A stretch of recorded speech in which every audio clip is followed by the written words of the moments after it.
4 महीनों से यही सोच रही हूँ कि अचानक से इनके व्यवहार में इतना परिवर्तन कैसे आ गया।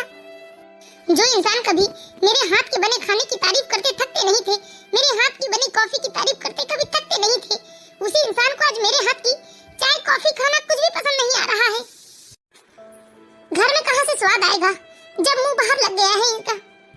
पहले ये मुझसे कितना प्यार करते थे, मेरी तारीफ करते थकते नहीं थे, कहते थे कि जीवन का इनका सबसे सही फैसला है कि इन्होंने शादी के लिए मुझे चुना, मैं इनकी पत्नी हूँ, ये इनकी खुशनसीबी है।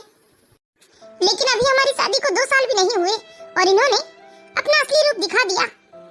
मैं इन्हें क्या समझती थी और ये क्या निकले। मैं तो सोचती थी कि इनके चिड़चिड़े स्वभाव के पीछे इनके ऑफिस का वर्कलोड होगा, लेकिन मुझे क्या मालूम था इंसान के शैतानी दिमाग में तो कुछ और ही खिचड़ी पक रही है। लगता है ये मुझे इस घर में देखना ही नहीं चाहते। मधु, मैंने तुमसे कहा ना कि जल्दी से मुझे कॉफी बना कर दो, क्या तुम्हें सुनाई नहीं देता? वैसे तुम्हें कुछ आता जाता तो है नहीं, पर तुम्हारे हाथ की कॉफी पीना मेरी मजबूरी है। अब तो मेरे हाथ की गुड़ भी आपको जहरी लगेगी। आपने बाहर मुंह मारना जो चालू कर दिया है। मधु, क्या बकवास कर रही हो? बकवास कर रही हूँ? मैं बकवास कर रही हूँ? अरे अब तक तो मैं यही सोचती थी कि आपको ऑफिस का वर्कलोड होगा, काम ज्यादा हो गया होगा, इसलिए आप इतना चिड़चिड़ करते हैं। लेकिन मुझे क्या मालूम था कि जनाब तो कहीं बाहर ही गुल खिला रहे हैं, जिसकी वजह से घर के लोग इन्हें दुश्मन जैसे लग रहे हैं। मधु, सोच समझ के बोलो, ये कैसा इल्जाम लगा रही हो तुम मेरे ऊपर? अच्छा, इल्जाम लगा रही हूँ मैं? तो देख लो, ये रहा सबूत। क्या अभी भी लग रहा है आपको कि मैं आपके ऊपर इल्जाम लगा रही हूँ? ऐसा कुछ नहीं है मधु, तुम बेकार ये लिपस्टिक का निशान देखकर मेरे ऊपर इतना घटिया इल्जाम लगा रही हो। अच्छा, तो ये लिपस्टिक का निशान किसी के होठों से खुद ब खुद आकर आपके शर्ट में लग गया क्यों?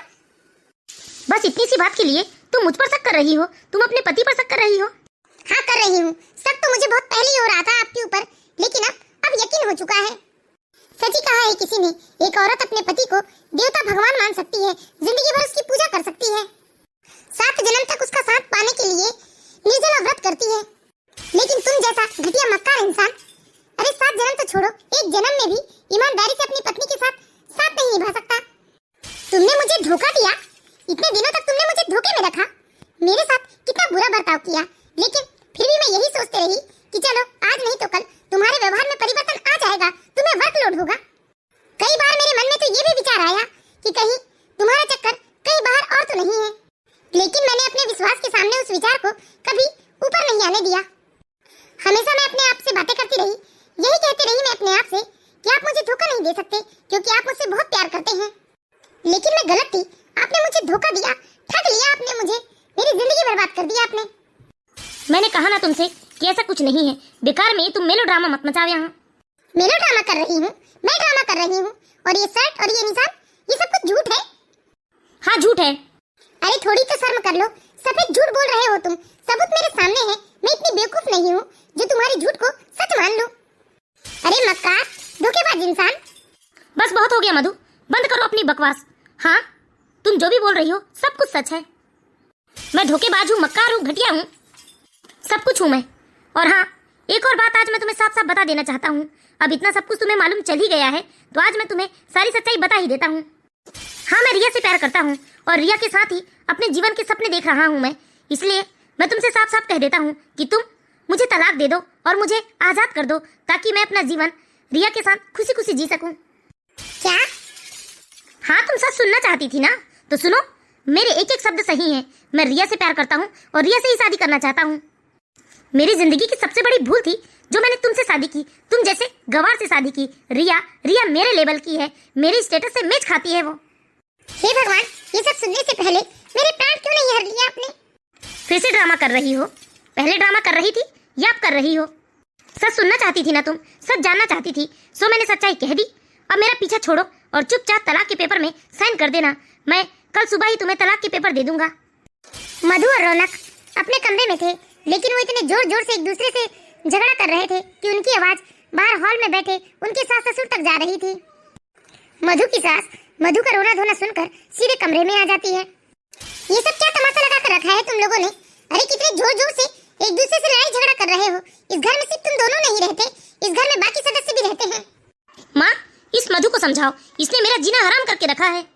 बहू, ऐसा कौन सा तूफान आन पड़ा जिसके लिए तुमने इतना चिकन चिल्लाई मचा कर रखा है? हाँ मम्मी जी, तूफान तो आ ही गया है मेरे जीवन में, वो भी इतना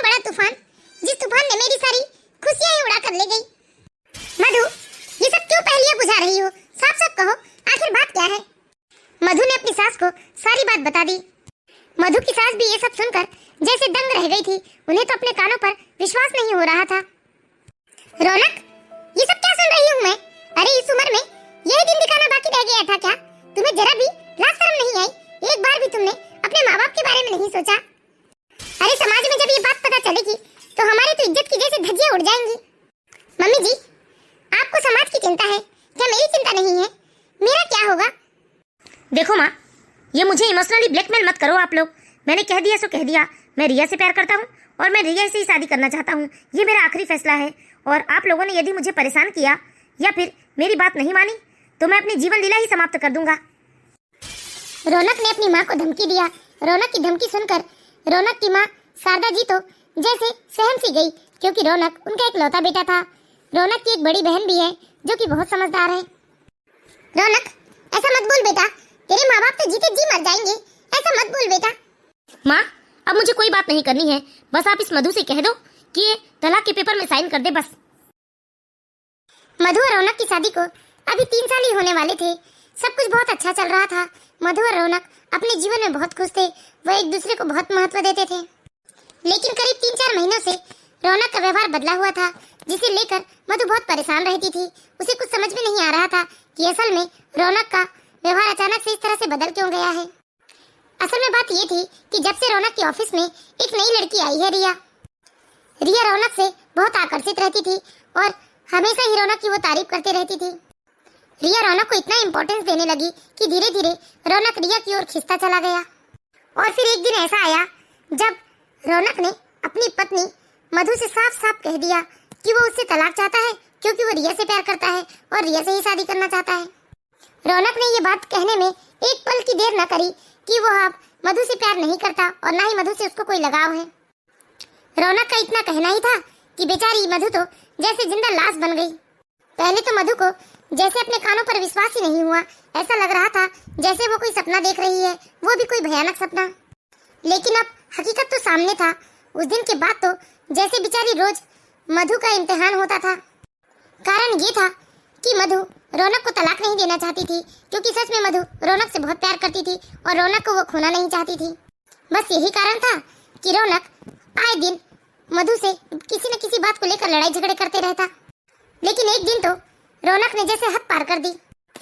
रौनक ने मधु को डरावनी धमकी दी, जिसके बारे में मधु ने सपने में भी नहीं सोचा था। मधु, मधु, क्या हुआ? ये तलाक के पेपर लो और इस पेपर में तुम मुझे साइन करके दो। नहीं, नहीं दूंगी मैं आपको तलाक। ये क्या पागलपन है रौनक?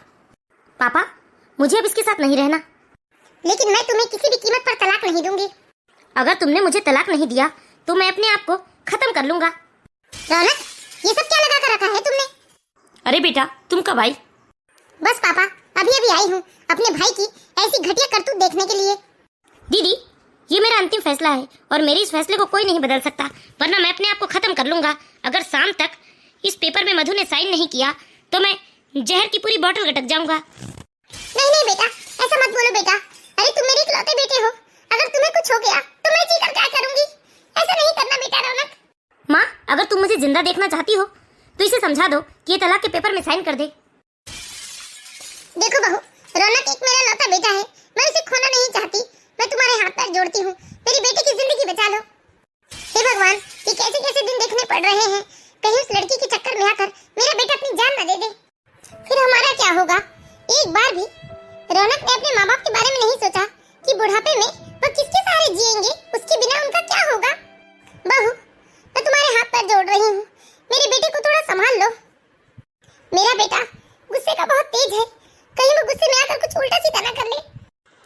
मधु को समझ में नहीं आ रहा था कि अपनी सास की बात का क्या जवाब दे, क्योंकि शारदा जी को शायद इस बात का अंदाजा नहीं था कि वो अपनी बहू से क्या संभालने को बोल रही है। किसी ने एक बार भी बेचारी मधु के बारे में नहीं सोचा कि मधु के ऊपर क्या बीत रही होगी। किसी ने कुछ नहीं पूछा उससे। मधु तो वो लड़की थी जो हर दिन उस घर के लिए जीती थी। उसके जीने का तो कोई मोल ही नहीं था। उसकी तकलीफों की जैसे कोई आवाज ही नहीं थी। ससुराल वालों की नजरों में वो बस एक औरत थी जिसे बर्दाश्त करना था। लेकिन एक इंसान ऐसा था जो उसकी धड़कनें सुन पा रहा था। वह थी रौनक की बड़ी बहन, जो कि बहुत ही समझदार थी। और जैसे ही मधु ने रौनक की बड़ी बहन को ये खबर दी थी तो रौनक की बड़ी बहन भागते हुए अपने मायके आ गई थी। रौनक की बड़ी बहन संगीता को अपनी भाभी मधु के दर्द का एहसास हो रहा था।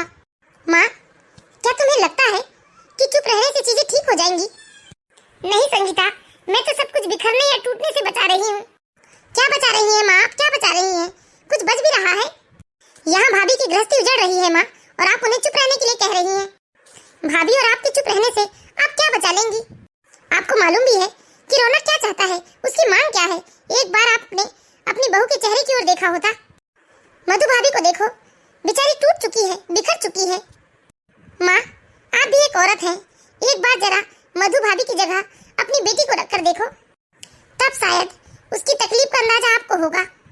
माँ, आप खुद एक औरत हैं, फिर भी कैसे देख रही हैं कि आपका बेटा आपकी बहू की जिंदगी तबाह कर रहा है।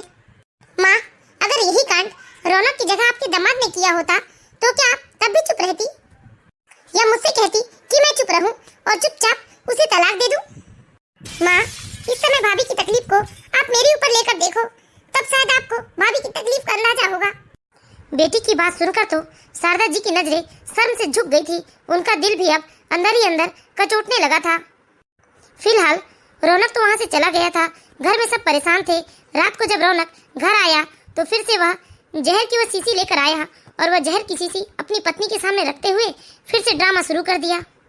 मधु, मधु, तुम इस तलाक के पेपर में साइन करो चुपचाप, वरना मैं अभी ये जहर की बोतल पीकर अपनी जीवन लीला ही समाप्त कर देता हूँ। मधु, क्या तुम्हें सुनाई नहीं दे रहा है? इस बार शारदा जी अपने बेटे की धमकी से डरने वाली नहीं थी। कुछ सोचते हुए शारदा जी ने जहर की बोतल अपने हाथ में पकड़ी। मरना चाहता है ना तू मरना चाहता है? तुझे हम लोगों ने परेशान कर दिया है, तू अपनी जीवन लीला समाप्त करना चाहता है तो ले मर, ले पी ले ये जहर, ले पी ना। और इतना जान ले, तू आज तू मरा ना तो मैं भी तेरे साथ मरूंगी, लेकिन अब तेरी बदतमीजी मैं बर्दाश्त नहीं करूंगी। और अगर आज तूने ये जहर नहीं पिया तो मैं खुद तुझे अपने हाथों से ये जहर पिलाकर मारूंगी। रौनक को लाल लाल आंखें दिखाते हुए जब शारदा जी ने जहर की शीशी अपने बेटे रौनक की ओर बढ़ाने लगी, तब माँ का ऐसा रूप देखकर रौनक तो खुद आश्चर्यचकित पड़ गया। आज माँ की ये वो तस्वीर थी जो उसने कभी नहीं देखी थी। माँ को अपनी ओर बढ़ता देखकर तो जैसे रौनक को घबराहट होने लगी, पसीने छूटने लगे, उसके कदम खुद ब खुद पीछे हटने लगे। रौनक हकलाते हुए बोला, माँ, माँ, ये क्या कर रही हैं आप ऐसा नहीं कर सकती। मैं आपका बेटा हूँ, आप मुझे कैसे मार सकती हो? क्यों नहीं मार सकती? तुझे ही तो मरने का शौक चढ़ा है ना, तू ही भाग भाग कर जहर पीने जा रहा है। ये जहर की शीशी भी तो तू ही लेकर आया है ना, तो अब पीकर दिखाई से या रोज रोज मरने के नाटक से अच्छा है कि आज तू मर ही जा। हाँ भैया, हाँ, आप ही तो मरना चाहते हैं ना, आप ही तो ये जहर लेकर आए हैं, तो ठीक है, आज पी ही लीजिए जहर आप, ताकि आपको भी इस बेकार की जिंदगी से छुटकारा मिल जाएगा, और बेचारी मधु भाभी भी इस दुख में तो नहीं जिएगी कि उनका पति उन्हें धोखा देकर जी रहा है, वो भी शांति से अपना जीवन जिएगी। आप तंग आ चुके हो ना अपनी जिंदगी से, तो आज पी ही लीजिए जहर। हाँ बेटा, मैं तेरी मदद करता हूँ, चला मैं तुझे जहर पिलाता हूँ। अब तो रौनक चारों तरफ से घिर चुका था, सब के सब उसे जहर पिलाने पर तुले थे। एक तरफ से उसके पापा, एक तरफ से उसकी बहन, एक तरफ से उसकी माँ। वो तो जैसे अकेला हो गया था, उसे बहुत घबराहट हो रही थी। पी बेटा, देरी क्यों कर रहा है तू? तेरा जीना मुश्किल कर दिया है ना हम लोगों ने, आज तू ये जहर पीकर अपनी जीवन लीला समाप्त ही कर दे। मैं भी ये सोच लूंगी कि मेरा तो कोई बेटा था ही नहीं। नहीं माँ, प्लीज मुझे एक मौका दे दो, माफ कर दो मुझे। मैंने जितनी भी गलतियाँ की है मैं सब मानने को तैयार हूँ, और मैं अपनी पत्नी मधु से भी वादा करता हूँ कि मैं आज के बाद कभी उसका दिल नहीं दुखाऊंगा। मधु, मुझे माफ कर दो, मैंने तुम्हें बहुत तकलीफ दी है ना, लेकिन अब मैं तुमसे वादा करता हूँ कि मेरी वजह से कभी तुम्हारी इन आंखों में आंसू नहीं आएंगे। प्लीज मुझे एक मौका दे दो। ठीक है, अगर तुझे एक मौका चाहिए तो मैं तुझे मौका जरूर दूंगी, लेकिन वह एक मौका तब तक ही रहेगा जब तक तुम तमीज के साथ एक सभ्य इंसान, एक अच्छा पति और एक अच्छा बेटा और एक अच्छा भाई ना बन जाओ। लेकिन एक बात याद रखना, मैं तेरी माँ हूँ। अगर तूने फिर से दोबारा ऐसी घिनौनी हरकत करने की कोशिश की तो भूलना नहीं कि मैं ये जहर की बोतल अपने पास रखी हुई हूँ। फिलहाल तो रौनक कुछ नहीं बोला, क्योंकि जान बची तो लाख उपाय। वह उठकर चुपचाप सीधे अपने कमरे में चला गया। अब जाकर शारदा जी की जैसे जान में जान आई। शारदा जी ने अपनी बहू के सिर में हाथ सहलाते हुए अपनी बहू से कहा, मधु, तुम ये मत सोचना कि मैं सिर्फ तुम्हारी सास हूँ। आज के बाद से मैं रौनक की ही नहीं बल्कि तुम्हारी भी माँ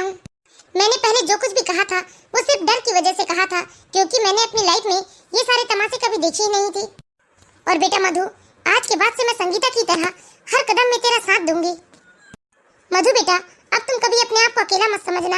शायद ये कहीं न कहीं मेरी ही छूट का नतीजा था, जो मेरा बेटा इतना बड़ा कदम उठाने जा रहा था।